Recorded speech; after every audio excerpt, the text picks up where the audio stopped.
Salam sejahtera saudaraku. Sore hari ini kita akan kembali bersama-sama memuji menyembah Tuhan Yesus Juru Selamat kita. Sebelumnya mari kita berdoa, minta pimpinan penyertaan Roh Kudus. Tuhan Yesus, terima kasih sore hari ini kami bersyukur untuk pertolongan-Mu sepanjang hari dalam hidup kami, untuk berkat-Mu, kekuatan, kesehatan yang Kau berikan bagi kami, sehingga kami boleh bersama-sama untuk menikmati firman Tuhan hari ini. Tuhan, bukakan hati kami, biar kami mengerti firman Tuhan. Mampukan kami supaya kami mampu melakukannya dalam kehidupan ini, sehingga hidup kami menyenangkan Tuhan. Terima kasih Tuhan Yesus, terpujilah nama-Mu. Kami sambut firman-Mu dengan sukacita dalam nama Tuhan Yesus Kristus. Amin. Sore hari ini kita akan membahas tentang pengajaran sesat yang ada menyusup di dalam gereja Tuhan. Kita akan buka nas Alkitab dari Matius pasal 7 ayat 15 sampai ayat yang ke-23. Waspadalah terhadap nabi-nabi palsu yang datang kepadamu dengan menyamar seperti domba, tetapi sesungguhnya mereka adalah serigala yang buas. Dari buahnya lah kamu akan mengenal mereka. Dapatkah orang memetik buah anggur dari semak duri atau buah ara dari rumput duri? Demikianlah setiap pohon yang baik menghasilkan buah yang baik, sedangkan pohon yang tidak baik menghasilkan buah yang tidak baik. Tidak mungkin pohon yang baik itu menghasilkan buah yang tidak baik, ataupun pohon yang tidak baik itu menghasilkan buah yang baik. Dan setiap pohon yang tidak menghasilkan buah yang baik pasti ditebang dan dibuang ke dalam api. Jadi dari buahnya lah kamu akan mengenal mereka. Bukan setiap orang yang berseru kepadaku, Tuhan, Tuhan, akan masuk ke dalam kerajaan sorga, melainkan dia yang melakukan kehendak Bapakku yang di sorga. Pada hari terakhir banyak orang akan berseru kepadaku, Tuhan, Tuhan, bukankah kami bernubuat demi nama-Mu, dan mengusir setan demi nama-Mu, dan mengadakan banyak mujizat demi nama-Mu juga? Pada waktu itulah aku akan berterus terang kepada mereka dan berkata, Aku tidak pernah mengenal kamu. Nyahlah daripadaku, kamu sekalian pembuat kejahatan. Saudaraku, Injil Matius mencatat bahwa akan ada nabi-nabi palsu datang kepadamu dengan menyamar seperti domba. Tetapi sesungguhnya mereka adalah serigala yang buas. Karena itu perlu kewaspadaan, perlu berjaga-jaga, perlu kita banyak belajar firman Tuhan supaya kita tidak disesatkan atau ditipu oleh nabi-nabi palsu. Mereka sama seperti pelayan Tuhan. Mereka sama seperti hamba-hamba Tuhan. Tetapi sesungguhnya mereka itu menyamar menjadi seperti domba. Kenapa menyamar seperti domba? Dia akan berbicara seperti orang yang percaya. Dia akan menyebut dan berdoa dalam nama Tuhan Yesus Kristus. Bahkan dalam ayat yang 21, 23, nabi palsu ini mengadakan mujizat, mengusir setan, menyembuhkan orang sakit, dan banyak hal yang dia lakukan. Nah, saudaraku yang kekasih dalam Tuhan, karena itu Tuhan Yesus mengajarkan kepada kita hari ini, kita harus melihat buahnya, supaya kita tidak disesatkan. Dari buahnya kita akan mengenal apa itu nabi dari Tuhan atau nabi palsu. Karena jelas Yesus katakan, akan ada nabi palsu datang kepadamu. Nabi palsu, rasul palsu, pelayan palsu, nubuat-nubuat palsu, omongan-omongan yang menipu, itu yang akan terjadi. Dan itu terjadi di dalam kumpulan orang percaya. Karena datang kepadamu. Jadi bukan datang kepada orang lain, tapi datang kepadamu. Kita akan melihat di dalam 2 Korintus 11 ayat yang ke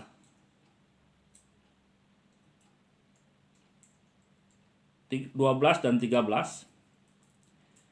Tetapi apa yang kulakukan akan tetap kulakukan untuk mencegah mereka yang mencari kesempatan, guna menyatakan bahwa mereka sama dengan kami dalam hal yang dapat dimegahkan. Sebab orang-orang itu adalah rasul-rasul palsu, pekerja-pekerja curang, yang menyamar sebagai rasul-rasul Kristus. Hal itu tidak usah mengherankan, sebab iblis pun menyamar sebagai malaikat terang. Jadi bukanlah suatu hal yang ganjil jika pelayan-pelayannya menyamar sebagai pelayan-pelayan kebenaran. Kesudahan mereka setimpal dengan perbuatan mereka. Saudara, waspada. Tidak semua orang yang melayani itu pelayan-pelayan Tuhan. Tidak semua orang yang melayani kebenaran itu adalah pelayan kebenaran. Sebab Alkitab mencatat ada pekerja-pekerja curang, ada rasul-rasul palsu, ada gembala-gembala upahan, gembala palsu. Hal itu tidak usah mengherankan, sebab malah iblis pun menyamar sebagai malaikat terang untuk menyesatkan, untuk menjatuhkan, untuk membawa orang yang percaya keluar dari Kristus. Maka mereka menyamar. Karena itu hati-hati saudara untuk dalam mengikut Tuhan itu waspada. Harus selalu kembali kepada firman Tuhan. Kembali kepada Alkitab. Jangan semua langsung kita terima, oh ini dari Tuhan, oh ini pernyataan Tuhan, oh ini pesan Tuhan. Jangan sembarangan. Kita tidak boleh menghakimi siapapun, tetapi kita harus melihat dari firman Tuhan. Karena firman Allah itu akan menyatakan apakah pelayan itu pelayan kebenaran yang sejati, apakah itu pekerja-pekerja Tuhan yang sejati, apakah itu rasul-rasul Tuhan sejati, apakah itu nabi-nabi Tuhan sejati atau bukan. Alkitab akan menjelaskan buat kita. Jangan semua yang diberitakan orang langsung kita terima. Harus kembali pada Alkitab. Lihat dari sisi Alkitabnya, karena Rasul Paulus sudah menyatakan dan berhadapan langsung dengan mereka, rasul-rasul palsu, pekerja-pekerja curang, pelayan-pelayan yang menyamar sebagai pelayan-pelayan kebenaran. Nah, saudaraku yang kekasih dalam Tuhan, sore hari ini saya nyatakan kita tidak boleh begitu saja mudah menerima pengajaran.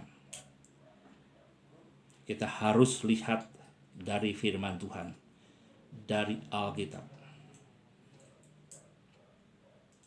Supaya apa? Supaya kita tidak disesatkan. Supaya kita tidak kehilangan keselamatan. Supaya kita tidak dibinasakan. Tetapi mari kita belajar kembali kepada Alkitab. Dalam 2 Petrus pasal 2, kita lihat 2 Petrus pasal 2, itu ayat 1 sampai ayat yang ke-22. Tapi saya akan baca ayat 1 sampai 3. Sebagaimana nabi-nabi palsu dahulu tampil di tengah-tengah umat Allah, demikian pula di antara kamu akan ada guru-guru palsu. Perhatikan,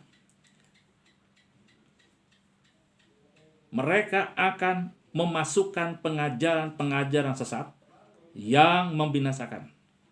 Bahkan mereka akan menyangkal penguasa yang telah menebus mereka, dan dengan jalan demikian segera mendatangkan kebinasaan atas diri mereka. Banyak orang akan mengikuti cara hidup mereka yang dikuasai hawa nafsu, dan karena mereka jalan kebenaran akan dihujat. Dan karena mereka serakahnya guru-guru palsu itu akan berusaha mencari untung dari kamu dengan cerita-cerita isapan jempol mereka. Tetapi untuk perbuatan mereka itu hukuman telah lama tersedia dan kebinasaan tidak akan tertunda. Petrus menjelaskan, dulu ada nabi-nabi palsu tampil di tengah-tengah umat Allah. Demikian pula di antara kamu akan ada guru-guru palsu. Di mana saudara? Di antara umat Allah. Di tengah-tengah kamu. Di mana saudara? Di dalam gereja. Bukan di luar. Di tengah-tengah kamu. Mereka akan memasukkan pengajaran-pengajaran sesat yang membinasakan. Nah, nabi-nabi palsu, guru-guru palsu yang mengajarkan ajaran palsu, yang mengatasnamakan ini dapat dari Tuhan, ini saya lihat dari Tuhan, ini saya berbicara dengan Tuhan, dapat ayat ini, dapat firman ini. Saudaraku, hati-hati, sebab nabi-nabi palsu dahulu tampil di tengah-tengah umat Allah. Nabi, pakaiannya nabi, bicaranya seperti nabi. Nabi itu apa? Nubuat. Banyak orang-orang yang akan bernubuat di tengah-tengah kamu. Saya melihat ini. Di negeri ini akan terjadi ini. Dan terjadi itu. Saudara. Dan mereka berani menyatakan diri sebagai nabi. Padahal Tuhan tidak pernah menyuruh mereka. Tuhan tidak pernah berbicara pada mereka. Mereka hanya membesar-besarkan diri. Nah, tadi sudah dibaca dalam 2 Korintus 11 ayat 12-15. Menyamar. Ya, bicaranya pakai nama Yesus. Berdoanya dalam nama Yesus. Tetapi hati mereka tidak percaya kepada Yesus. Perbuatan mereka menyatakan bahwa mereka musuh-musuh dari Yesus Kristus. Saudaraku yang kekasih, ada pengajaran-pengajaran yang menyesatkan dan membinasakan. Kalau kita tidak tahu firman Tuhan, maka akan mudah membenarkan apa yang disampaikan oleh mereka. Kalau mereka malas untuk membaca firman Tuhan, untuk merenungkan firman Tuhan, maka ajaran sesat itu akan mudah diterima. Sore hari ini saya menyampaikan pada saudara sekalian bahwa kita harus kembali kepada firman Tuhan. Mereka akan memasukkan pengajaran-pengajaran sesat yang membinasakan, bahkan mereka akan menyangkal penguasa yang telah menebus mereka, dan dengan jalan demikian segera mendatangkan kebinasaan atas diri mereka. Mereka menyangkal penguasa yang sudah menebus mereka. Siapa penebus umat manusia? Hanya satu, Yesus Kristus. Dengan perbuatan mereka menyangkal Yesus Kristus. Karena itu, kekasih-kekasih Tuhan, mari belajar kembali firman Tuhan. Karena ajaran mereka, ajaran yang tidak menurut perkataan-perkataan yang sehat. Perkataan sehat itu adalah perkataan Tuhan Yesus Kristus. Saya sering mendengar nubuatan-nubuatan, dan saya sering mendengar orang menyatakan diri sebagai rasul, sebagai nabi, dan menyatakan nubuatan-nubuatan, tetapi tidak ada satupun yang terjadi. Nah, hati-hati dengan nubuatan-nubuatan yang zaman sekarang. Saya tidak merendahkan nubuatan. Nubuatan itu tetap ada. Tetapi mereka bernubuat palsu. Tujuannya apa? Untuk menyesatkan. Dan ajarannya mereka adalah ajaran yang menyenangkan telinga. Ajarannya isapan jempol. Dan banyak orang akan mengikuti mereka. Kenapa? Karena mereka tidak pernah menegur dosa. Mereka tidak pernah mengatakan tentang perbuatan-perbuatan dosa. Tapi mereka selalu mengatakan perbuatan-perbuatan yang menyenangkan telinga. Atau ucapan-ucapan yang enak didengar. Yang berbicara tentang berkat, berkat, dan berkat.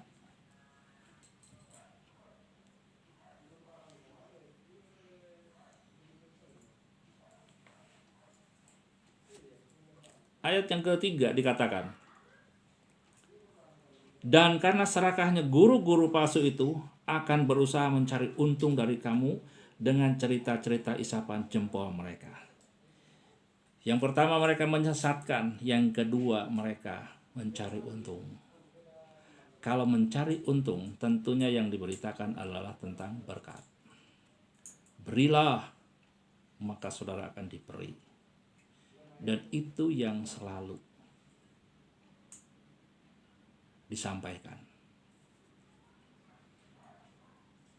Saudaraku, mereka tujuannya hanya mencari untung, ingin enak sendiri. Jangan mau saudara diperalat oleh nabi-nabi palsu, oleh guru-guru palsu. Dalam 2 Petrus pasal 1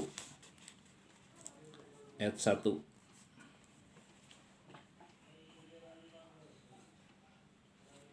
di sana dicatat sampai ayat yang ke-16, itu juga tentang yang diberitakan mereka. Nabi-nabi palsu tidak memberitakan Yesus Kristus Tuhan Juru Selamat pengampun dosa, tetapi yang diberitakan mereka adalah diri mereka. Bagaimana mereka mengadakan perjalanan ke sorga, bagaimana mereka ketemu Allah Bapa, bagaimana mereka mengadakan perjalanan ke neraka. Jadi orang-orang kagum dengan orang itu, dengan guru palsu itu. Jemaat tidak akan kagum dengan Tuhan, tetapi akan kagum dengan pengalaman guru-guru palsu yang mendapat penglihatan-penglihatan. Ini adalah salah satu tanda akhir zaman. Yesus katakan dalam Matius 24 ayat 11, salah satu tanda kedatangan Yesus itu akan muncul nabi palsu, guru palsu, hamba-hamba palsu, pelayan-pelayan palsu akan muncul. Dan tujuan mereka adalah mencari untung. Berita yang diberitakan oleh mereka bukan firman Tuhan, tetapi diri mereka sendiri, membesar-besarkan dirinya sendiri. Beberapa hari yang lalu saya melihat di sebuah channel bahwa ada sapu tangan seseorang hamba Tuhan yang sudah meninggal, diagung-agungkan, dibesar-besarkan. Saudara, yang harus dibesarkan oleh kita, umat Tuhan, bukan manusia, bukan pendeta, tetapi Yesus Tuhan. Bukan rasul, bukan nabi yang harus diagungkan, disembah oleh kita, tetapi Yesus Kristus Juru Selamat kita. Jangan salah, saudara. Ada banyak orang mengajarkan ajaran-ajaran yang lain sehingga mendewakan manusia, meninggikan manusia. Alkitab mencatat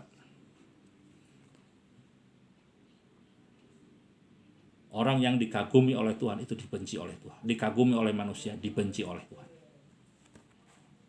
Jadi kalau saudara memiliki seorang hamba Tuhan yang takut sama Tuhan, berdoa buat mereka supaya mereka diberkati dan dipakai Tuhan terus. Bukan dipuji-puji, bukan disanjung-sanjung. Yang harus disanjung itu adalah Tuhan, Juru Selamat kita. Yang harus disanjung bukan orang yang baik dengan kita, tetapi Tuhan. Karena segala sesuatu bersumbernya dari Tuhan Yesus Kristus. Kita lihat lagi dalam ayat yang ketiga ini. Mereka mencari keuntungan dari kita untuk diri sendiri. Beda dengan rasul-rasul yang sejati. Rasul Paulus dalam 2 Korintus pasal 2 ayat 17. Saya bacakan 2 Korintus 2 ayat 17.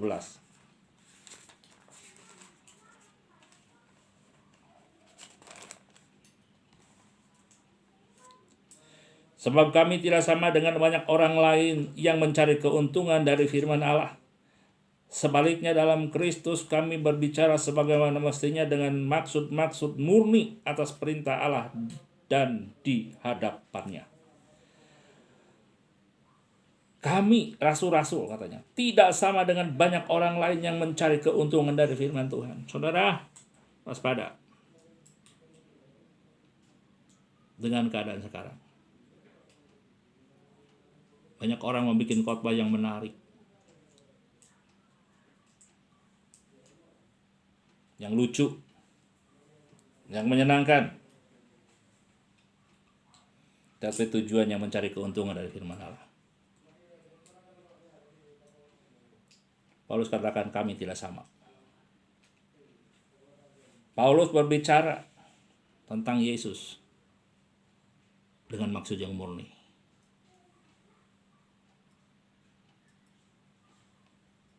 Tetapi sekarang ini fakta. Seorang yang berbicara memasang tarif. Tidak boleh terjadi seperti itu. Kita waspada. Firman Tuhan tidak untuk diperjualbelikan. Firman Tuhan itu harus dilakukan untuk menyenangkan Tuhan. Firman Tuhan itu harus diberitakan dengan maksud yang murni, tanpa embel-embel mencari untung.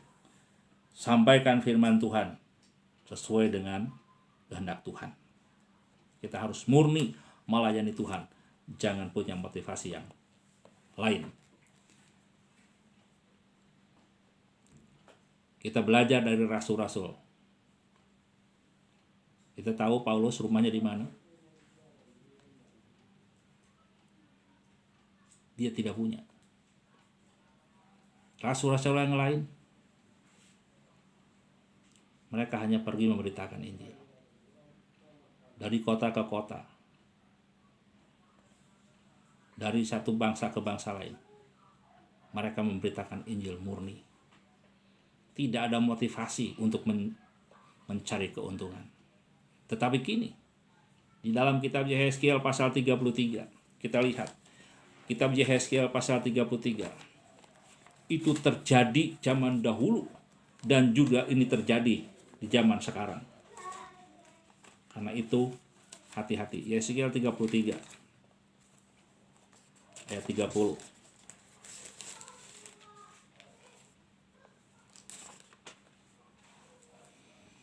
Sampai 33.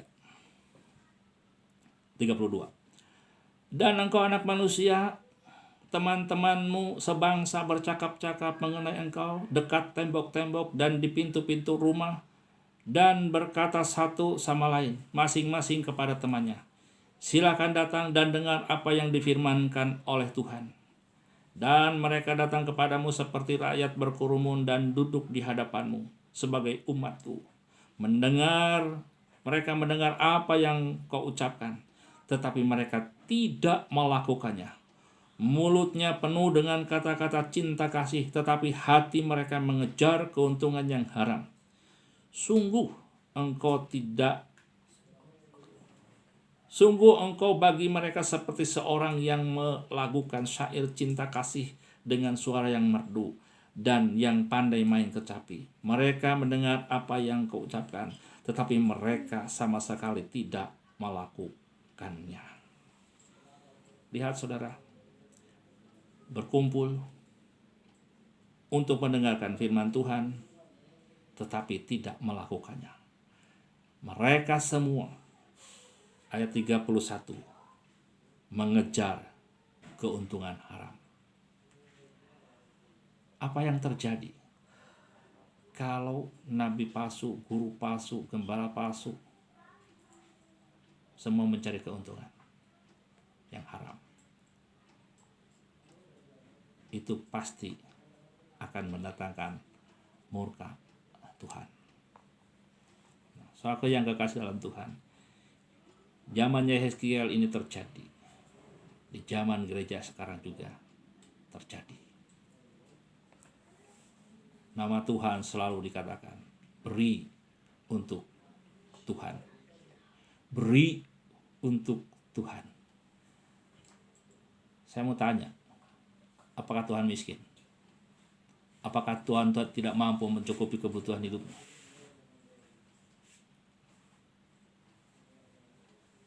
Tetapi orang begitu dikatakan beri untuk Tuhan, langsung memberi untuk Tuhan. Yang terpenting yang diminta Tuhan tidak pernah diberikan. Rasul Paulus katakan dalam kitab Roma, persembahkanlah hidupmu, persembahkanlah tubuhmu sebagai persembahan yang sejati. Tapi kini terjadi, yang dipersembahkan hanya materi, tetapi tidak mempersembahkan hidup. Karena hidupnya tidak bersembahkan Tuhan, maka yang dikejarnya adalah keuntungan yang haram. Saudaraku yang kekasih dalam Tuhan, dalam 2 Korintus pasal 4 ayat 2, Paulus katakan, kami rasul-rasul menolak segala perbuatan yang tersembunyi. Kita belajar dari rasul-rasul, menolak perbuatan yang tersembunyi, mencari untung yang haram.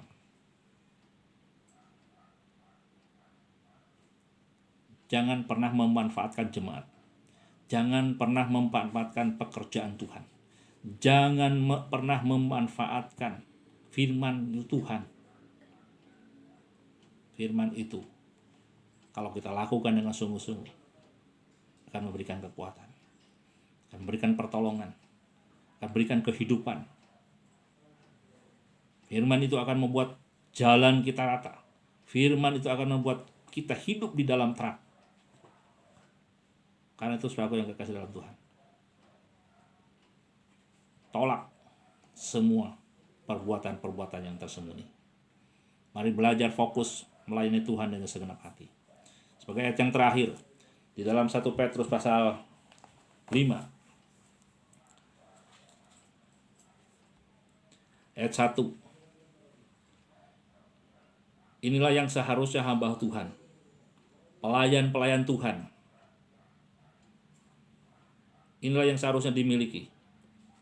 Petrus berkata, aku menasehatkan para penatua di antara kamu. Aku sebagai teman penatua dan saksi penderitaan Kristus, yang juga akan mendapat bagian dalam kemuliaan yang dinyatakan kelak. Gembalakanlah kawanan domba Allah yang ada padamu, jangan dengan paksa, tetapi dengan sukarela sesuai dengan kehendak Allah.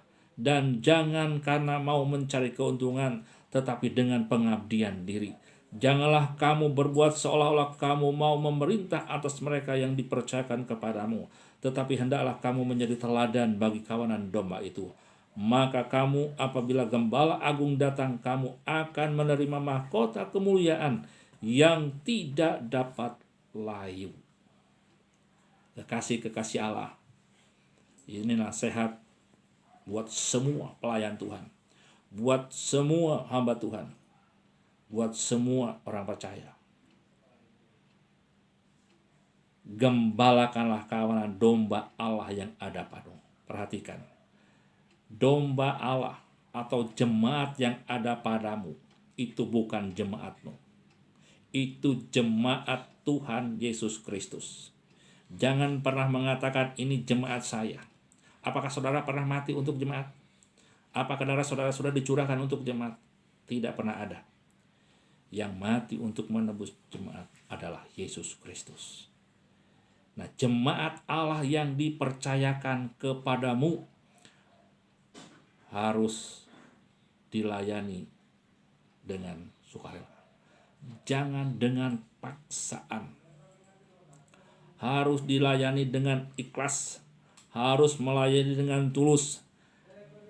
Ada persembahan atau tidak ada persembahan, layani dengan tulus, ikhlas, dengan pengabdian. kaya atau miskin, di kota atau di desa, bodoh atau pintar, layani dengan ketulusan, layani dengan pengabdian. Ingat bahwa Yesus udah mati, udah menebus mereka yang hidup sengsara, yang hidup mungkin sekarang status sosialnya rendah. Tapi Yesus sudah membeli mereka, dan di mata Yesus mereka berharga. Jangan pernah pilih-pilih orang dalam melayani. Jangan pandang muka dalam melayani.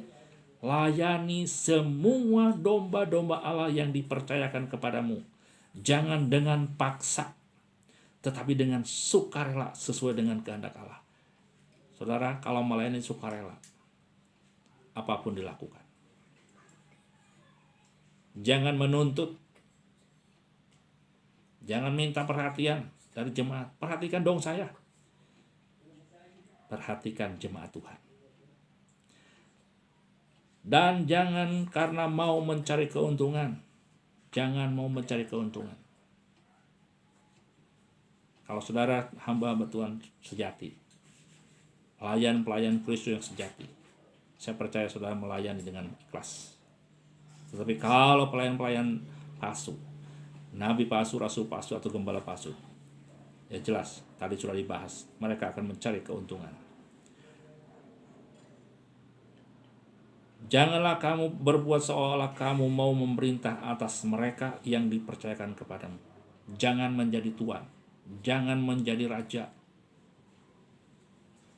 jangan memerintah.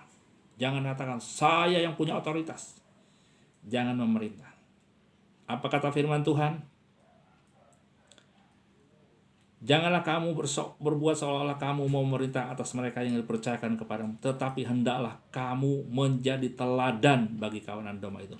Menjadi contoh, menjadi teladan, dilihat, bisa dipanut, bisa diikuti, bisa dilihat. Perbuatanmu yang baik, tutur katamu yang baik, pergaulanmu yang baik, tidak pernah pilih-pilih orang. Ingat saudara, ketika Yesus melayani dengan murid-muridnya, dia menyeberang danau ke sebuah tempat yang namanya Gadara. Di sana ada orang gila. Yesus dan murid-muridnya bersusah payah mendayung perahu hanya untuk menyelamatkan orang gila. Dan orang itu dibebaskan dari kuasa setan. Kalau saudara melayani orang gila dapat apa? Tapi orang gila itu bisa disembuhkan dan bisa memuji Tuhan dan bisa diselamatkan. Kalau orang gila itu sudah diselamatkan, sudah disembuhkan, sama dengan kita. Orang yang mendapat anugerah pengampunan, orang yang diselamatkan, orang yang diberkati, dan orang yang diangkat menjadi anak Tuhan. Hendaklah kamu jadi teladan. Rendah hati, ramah, baik dengan semua orang. Jangan pernah menghakimi. Jangan pernah beda-bedakan. Kalau kita lihat sekarang dalam penyambutan, dalam gereja, kelihatan sekali. Maka kamu apabila Gembala Agung datang, kamu akan menerima mahkota kemuliaan yang tidak dapat layu. Ada upah bagi setiap orang yang melayani dengan tulus, yang melayani dengan sukarela, yang melayani dengan pengabdian, yang melayani dengan rendah hati, yang melayani dengan tidak mau mencari keuntungan, yang melayani dengan tidak mau memanfaatkan umat-umat Tuhan. Menolak perbuatan-perbuatan tersembunyi. Beritakan firman Tuhan dengan sungguh-sungguh. Beritakan firman Tuhan dengan dasar bahwa saya mengasihi Tuhan Yesus. Saya melayani karena saya mengasihi Yesus. Jangan karena saya mau mencari untung. Kasih-kasih Tuhan. Karena itu, untuk menjadi pelayan Tuhan, untuk menjadi hamba Tuhan, tidaklah mudah.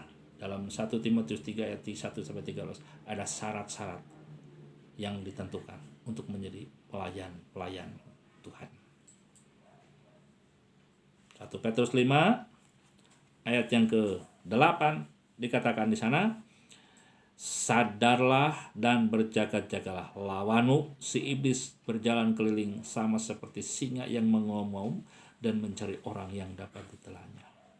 Iblis itu menyamar menjadi malaikat terang, menjadi pelayan-pelayan palsu, menjadi nabi-nabi palsu, menjadi rasul-rasul palsu, menyamar menjadi pelayan-pelayan kebenaran. Karena itu berjaga-jaga. Dengan apa? Baca firman Tuhan, renungkan firman Tuhan, pegang firman Tuhan, supaya kita tidak disesatkan dan ditelan oleh kuasa kegelapan. Amin. Terima kasih Tuhan Yesus untuk firman-Mu hari ini. Berikan pengertian lebih jauh kepada kami, supaya kami memahami mengerti seluruh kebenaran Tuhan, dan kami dapat melakukannya. Kami dapat berjaga-jaga, dan kami tidak mudah ditipu oleh kuasa-kuasa kegelapan, oleh rasul-rasul palsu, nabi-nabi palsu, pelayan-pelayan palsu yang menyamar menjadi pelayan kebenaran. Tuhan tolong kami, pegang kami. Biarlah Roh-Mu yang kudus tetap memimpin, menyertai kami, sehingga kami tidak disesatkan oleh pengajaran-pengajaran mereka. Terima kasih Tuhan Yesus. Kami serahkan segenap hidup kami dalam tangan Tuhan. Umat-umat pilihan Tuhan kami serahkan dalam tangan Tuhan. Lingkupi dengan kuasa-Mu. Pegang tangan mereka semua, supaya semua umat Tuhan berjalan di dalam kebenaran, berjalan di dalam kasih Tuhan, berjalan di dalam terang firman Tuhan. Terima kasih Tuhan, yang lemah Engkau kuatkan, yang susah Engkau berikan penghiburan.